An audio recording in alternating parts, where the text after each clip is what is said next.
Hi hello friends, welcome to my channel. I am the Sanchari. ఈరోజు అయితే మరొక అద్భుతమైన టెంపుల్ వీడియోతో అయితే మీ ముందుకు వచ్చేసాను ఫ్రెండ్స్. సో వీడియో అయితే పూర్తిగా చూడండి. ఈ టెంపుల్ ఎక్కడ ఉంది, ఎలా చేరుకోవాలి, అండ్ అలాగే ఈ టెంపుల్ గురించి పూర్తి డీటెయిల్స్ అయితే మీకు ముందు వీడియోలో అయితే ఇస్తాను ఫ్రెండ్స్. సో ఎక్కడ స్కిప్ చేయకుండా పూర్తిగా అయితే వీడియో చూడడానికి అయితే ప్రయత్నించండి. చాలా అద్భుతంగా ఉంటుంది వీడియో అయితే. చలో ఇక మనమైతే వీడియోలోకి అయితే వెళ్ళిపోదాం ఫ్రెండ్స్. ఇక ఫస్ట్ మనం ఈ టెంపుల్కి ఎలా చేరుకోవాలో తెలుసుకుందాం ఫ్రెండ్స్. ఈ టెంపుల్కి మెయిన్ దగ్గరగా ఉన్న విలేజ్ అయితే జోగిపేట్. 7 కిలోమీటర్ల దూరంలో అయితే ఉంటుంది జోగిపేట్ అయితే ఈ టెంపుల్కి. మీరు ముందుగా జోగిపేట్ చేరుకుంటే అక్కడ నుంచి ఈ టెంపుల్కి చాలా ఈజీగా అయితే చేరుకోవచ్చు. మీరు ఆర్టీసీ బస్సులో జోగిపేట్ చేరుకోవాలి, లేకపోతే డైరెక్ట్గా ఈ టెంపుల్కి చేరుకోవాలన్నా సరే మీరు హైదరాబాద్లో ఎక్కడున్నా ముందుగా అయితే పటాన్ చెరువుకి అయితే చేరుకోండి ఫ్రెండ్స్. పటాన్ చెరువుకి చేరుకుంటే అక్కడ నుంచి మీకు డైరెక్ట్గా పటాన్ చెరువు బస్ స్టాండ్ నుంచి అయితే మెదక్ వరకు అయితే బస్సెస్ అయితే అవైలబుల్లో ఉంటాయి. సో మీరు పటాన్ చెరువులో మెదక్ బస్ ఎక్కి డైరెక్ట్గా ఈ టెంపుల్ దగ్గర అయితే దిగొచ్చు. జోగిపేట నుంచి 7 కిలోమీటర్లు అని చెప్పాను కదా, డైరెక్ట్గా మెయిన్ రోడ్ పైన అయితే ఈ టెంపుల్ అయితే ఉంటుందన్నమాట. సో మీరు మెదక్ బస్ అయితే తీసుకోండి. పటాన్ చెరువులో డైరెక్ట్గా మెయిన్ రోడ్ మీద ఈ టెంపుల్ ఉంటుంది కాబట్టి టెంపుల్ ముందే అయితే మీరు దిగుతారు, ఏ టెన్షన్ లేకుండా. అండ్ అలాగే ఒకవేళ ట్రైన్లో రావాలనుకుంటే మాత్రం మనకు ట్రైన్ ఫెసిలిటీ అయితే అంత అవైలబుల్లో లేదు. కాకపోతే కాచిగూడ నుంచి మెదక్ వరకు అయితే ఒక ట్రైన్ అయితే అవైలబుల్లో ఉంది మనకి ఎర్లీ మార్నింగ్ 8 o'clock అయితే. ఒకవేళ మీరు పటాన్ చెరువు వరకు రాలేని వాళ్ళైతే అక్కడ నుంచి కాచిగూడ చేరుకొని, మీరు హైదరాబాద్ సిటీలో ఉంటే కాచిగూడ చేరుకొని అక్కడ నుంచి మీరు మెదక్ ట్రైన్ తీసుకున్నారంటే 30 రూపీస్ పర్ హెడ్ ఛార్జ్ అయితే ఉంటుంది టికెట్ ప్రైస్ అయితే. సో మీరు మెదక్ చేరుకుంటే మెదక్ నుంచి మళ్ళీ పటాన్ చెరువు వచ్చే బస్ ఎక్కారంటే ఈ టెంపుల్ దగ్గర అయితే దిగుతారనమాట. మెదక్ నుంచి ఒక 30 to 35 కిలోమీటర్స్ అయితే ఉంటుంది ఈ టెంపుల్ అయితే. ఇలా అయితే మనం ఈ టెంపుల్కి చేరుకోవచ్చు. లేదు మీకు ఓన్ వెహికల్ ఉందంటే మాత్రం మీరు డైరెక్ట్గా గూగుల్ మ్యాప్లో లొకేషన్ చాముండేశ్వరి టెంపుల్ చిట్కూల్ అని పెట్టుకున్నారంటే డైరెక్ట్గా ఈ టెంపుల్కి అయితే మీకు తీసుకొచ్చేస్తుంది అనమాట. మన పటాన్ చెరువు నుంచి అయితే దాదాపుగా ఒక 60 నుంచి 65 కిలోమీటర్ల డిస్టెన్స్లో అయితే ఉంటుంది ఈ టెంపుల్ అయితే. చూస్తున్నారు కదా, మంజీరా నది ఒడ్డున అయితే ఈ టెంపుల్ ఉంటుంది. మంజీరా నది అయితే ఎలా పారుతుందో చూస్తున్నారు కదా, చాలా అద్భుతంగా ఉంది. ఈ నది దాటగానే మనకైతే టెంపుల్ అయితే దర్శనం ఇస్తుందన్నమాట. ఈ ఆలయం అయితే మంజీరా నది ఒడ్డున ఎంతో అద్భుతంగా ఉంటుంది ఫ్రెండ్స్. మంజీరా నది తీరంలో మహిమగల్ల తల్లిగా పూజలు అందుకుంటుంది చిట్కూల్ శ్రీ చాముండేశ్వరి దేవి అయితే. ఈ ఆలయానికి ఉన్న ఒక ప్రత్యేకత ఏంటి అంటే దక్షిణ భారతదేశంలోనే ఈ చాముండేశ్వరి ఆలయం 2వది ఫ్రెండ్స్.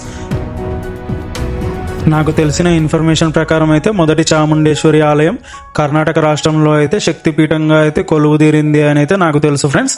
ఇక ఆ టెంపుల్ తర్వాత మన దక్షిణ భారతదేశంలో 2వ చాముండేశ్వరి దేవి ఆలయం అయితే మన తెలంగాణ రాష్ట్రంలో ఉండడం చాలా అద్భుతమని చెప్పాలి. మన తెలంగాణ రాష్ట్రంలో మెదక్ జిల్లాకి 30 కిలోమీటర్ల దూరంలో అయితే ఈ టెంపుల్ అయితే కొలువుదీరి ఉంది ఫ్రెండ్స్. ఇన్ఫర్మేషన్ అయితే ఇచ్చాను కదా మీకు ఇంతవరకు ఎలా చేరుకోవాలని చెప్పి. చూస్తున్నారు కదా, ఎంతో అద్భుతంగా అయితే ఉంది ఈ టెంపుల్ అయితే. మంజీరా నది ఒడ్డున చాలా అద్భుతంగా ఉంటుంది ఫ్రెండ్స్. చూస్తున్నారు కదా, గోపురం అయితే తెల్లని పాలవలే ఎలా మెరుస్తుందో, చాలా అంటే చాలా అద్భుతంగా ఉంది. ఎంతో ఎత్తైన గోపురంతో చాలా అద్భుతంగా ఉంటుంది ఫ్రెండ్స్ ఈ టెంపుల్ అయితే. ఇక ఈ టెంపుల్కి ఉన్న మరో ప్రత్యేక విషయం ఏంటంటే ఎక్కడైనా ముందుగా గుడి కట్టి విగ్రహాన్ని అయితే ప్రతిష్టాపిస్తారనమాట. కానీ ఇక్కడ ముందుగా అమ్మవారి విగ్రహం ప్రతిష్ఠించి ఆ తర్వాత ఆలయం నిర్మించారు. ఈ ఆలయాన్ని అయితే 1983లో శ్రీ వెంకటరమణయ్య అనే వ్యక్తి శ్రీ చాముండేశ్వరి సేవా సమితి శక్తి మండలి ఏర్పాటు చేసి ఇక్కడైతే అమ్మవారి విగ్రహం అయితే ప్రతిష్టాపించారు ఫ్రెండ్స్. కరీంనగర్ జిల్లా ధర్మపురి నుండి ఏకశిలా రాయిని తెప్పించి తమిళనాడు నుండి శిల్పులను పిలిపించి అమ్మవారి విగ్రహాన్ని అయితే చెక్కించారు. అమ్మవారు ఎంతో శక్తివంతంగా కనిపిస్తూ 9 అడుగుల ఎత్తు 18 చేతులతో, ఆ 18 చేతుల్లో 18 ఆయుధాలతో చూడగానే ఆకట్టుకునే రూపం అమ్మవారిది. ఇక ఈ ఆలయంలో ప్రతి ఏటా జనవరి 22, 23, 24 ఈ 3 రోజుల్లో ఆలయ వార్షికోత్సవాలు అయితే ఎంతో వైభవంగా జరుగుతాయి ఫ్రెండ్స్. ఈ 3 రోజులైతే పెద్ద జాతర అయితే అవుతుందన్నమాట ఇక్కడ ఈ టెంపుల్ దగ్గర అయితే. అప్పుడైతే ఇంకా చాలా అద్భుతంగా ఉంటుంది ఈ టెంపుల్ అయితే. ఇక దసరా నవరాత్రులు అప్పుడు కూడా చాలా చుట్టుపక్కల ఉన్న రాష్ట్రాల నుంచే పబ్లిక్ అయితే చాలా మంది వస్తారనమాట. కర్ణాటక, మహారాష్ట్ర నుంచి కూడా ఈ టెంపుల్కి అయితే చాలా మంది వచ్చి దర్శనం అయితే చేసుకుంటూ ఉంటారు దసరా నవరాత్రుల టైంలో అయితే. ఇక్కడ ఉన్న మంజీరా నదిలో స్నానం చేసి ఆ తడి బట్టలతో అమ్మవారి గుడి చుట్టూ 11 ప్రదక్షిణలు చేస్తే కోరిన కోరికలు తీరుతాయని భక్తులు అయితే చాలా నమ్మకంతో అయితే ఈ దేవస్థానాన్ని అయితే చేరుకుంటారు ఫ్రెండ్స్. ఎంతో దూరం నుంచి ఈ దేవస్థానానికి వచ్చి ఇక్కడ మంజీరా నదిలో స్నానం చేసి అవే తడి బట్టలతో అయితే ఈ అమ్మవారి గుడి చుట్టూ అయితే ప్రదక్షిణలు చేసి వాళ్ళ మనసులో ఉన్న కోరికల్ని కోరుకొని ఇక్కడైతే ముడుపులు అయితే కట్టడం జరుగుతుంది ఫ్రెండ్స్. చాలా పవర్ఫుల్ అమ్మవారు అయితే ఇక్కడైతే మెయిన్గా కుంకుమతో అయితే అమ్మవారికి అయితే పూజలు అయితే నిర్వహిస్తారు ఫ్రెండ్స్. మీరు కూడా పూజ చేయాలనుకుంటే టికెట్ అయితే తీసుకోవాల్సి ఉంటుంది. ఇద్దరిని అయితే అలౌ చేస్తారు లోపలికి. ఇక్కడ గర్భగుడిలో కూర్చోబెట్టి కుంకుమతో అయితే పూజ చేసి ఆ కుంకుమను అయితే మనకు కూడా ఇస్తారనమాట. ఆ కుంకుమతో పూజ చేస్తే ఇక్కడ చాలా అద్భుతంగా ఉంటుంది. మనం కోరిన కోరికలు ఏవైనా సరే కంపల్సరీగా తీరుతాయని నమ్మకం భక్తులకైతే. కుంకుమతో అయితే మెయిన్ ఇక్కడ పూజలు అయితే జరుగుతూ ఉంటాయి అమ్మవారికి. ఇక్కడ పూజ చేసిన కుంకుమ తీసుకువెళ్ళి ఇంట్లో దేవుని రూమ్లో పెట్టుకుంటే మన ఇల్లు అయితే ఎప్పుడు సుఖ సంతోషాలతో విరజిల్లుతుందని చెప్పి వచ్చిన భక్తులు చాలామంది అయితే నమ్ముతున్నారు. ఇక్కడ చూస్తున్నారు కదా, ఇదైతే హోమగుండం అనమాట. హోమం కూడా నిర్వహిస్తారు అమ్మవారికి.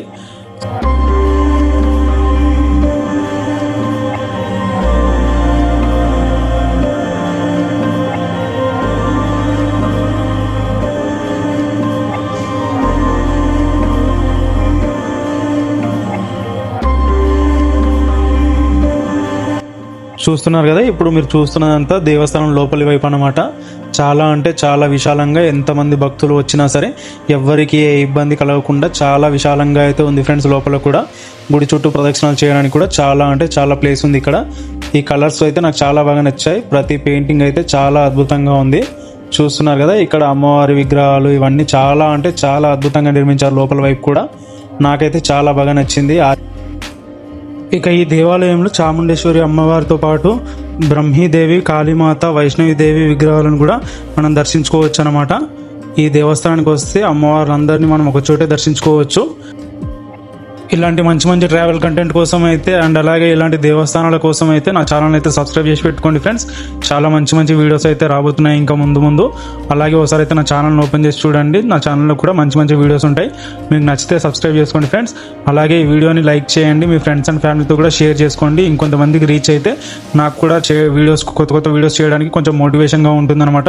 సో ప్లీజ్ అయితే ఛానల్ని అయితే సబ్స్క్రైబ్ చేసుకోండి.